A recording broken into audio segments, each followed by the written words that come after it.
ఎండలను దండేస్తామా, వానలను నిందిస్తామా, చలినటో తరిమేస్తామా, చీపొమ్మని కస్సుమని కలహిస్తామా, ఉస్సురని విలపిస్తామా,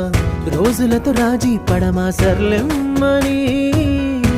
సాటి మనుషులతో మాత్రం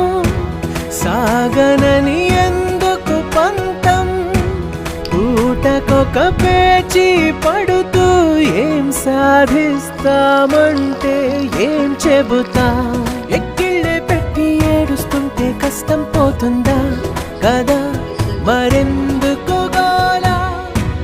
అయ్యయ్యో పాపం అంటే ఏదో లాభం వస్తుందా, వృధా ప్రయాస పడాలా.